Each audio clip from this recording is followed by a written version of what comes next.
you're gonna get the truth. I will pre-warn you, you might not like the truth. We were in a very tight-knit family. April 26th, 2010, that's the day that we adopted Natalia. We had no idea what we were dealing with. She's not 6.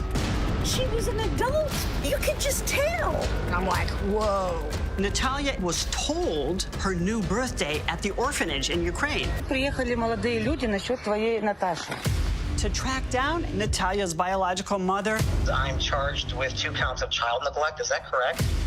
Maybe there's more than one villain in this story. Michael accuses Christine of beating Natalia. My mom is definitely not 100% innocent. Bye-bye. You lied because she told you to lie. Yes. It's like a Rubik's Cube. Just when you think you have it solved, you find out you don't. We were all abused!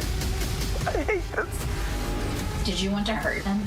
It's all gonna come to light. It'd be very good if you just quit talking. We're in deep, deep trouble. Well, kicking down the stairs, we said we're not going to say, right? Oh, still have my microphone on. You got a seatbelt? Buckle up. Natalia Grace's story may sound like a horror movie, but it's a disturbing real-life case that sparked national debate.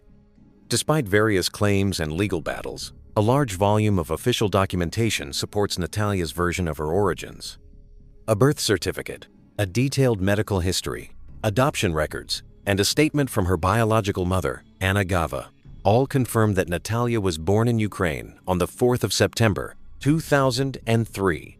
Gava, born in 1979 in Latvia before moving to Ukraine, gave up her parental rights when Natalia was around 5 years old due to her inability to provide the specialized care needed for her daughter's rare bone disorder, which stunted growth and preserved a childlike appearance into adulthood.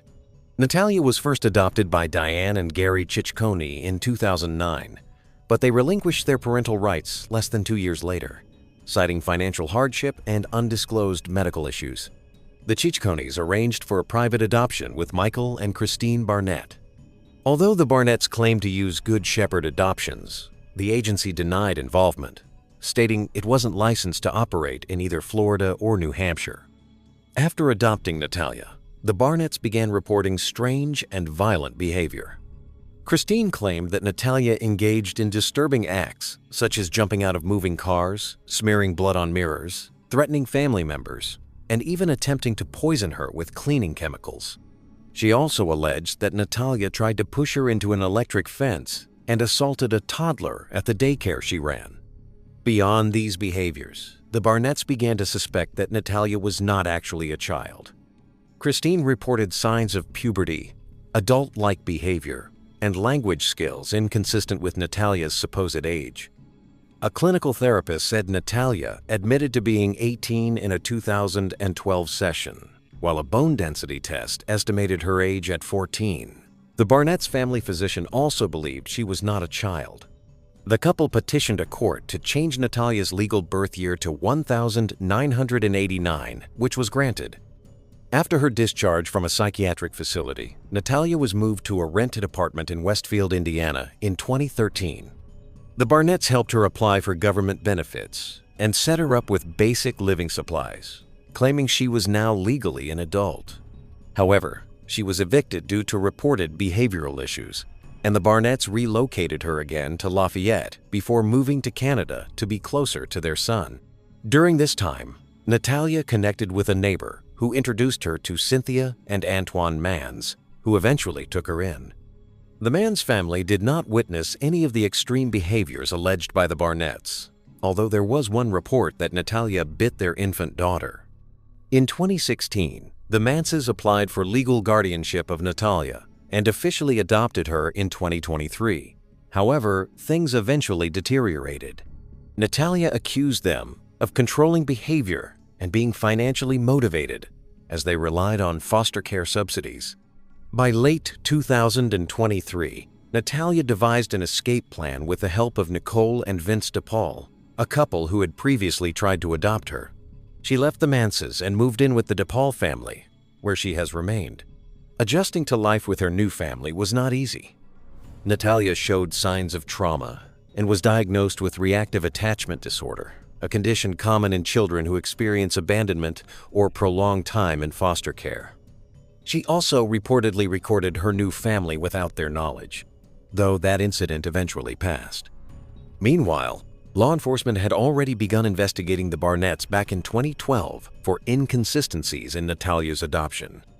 While federal agencies dropped their case, local authorities charged the Barnetts in 2019 with neglect of a dependent. Additional charges were later added, accusing them of withholding necessary medical care. Christine Barnett's charges were dropped due to the statute of limitations, and Michael Barnett was acquitted. As the legal proceedings played out, new evidence supported Natalia's original 2003 birth year, including confirmation from her biological mother and hospital records in Ukraine.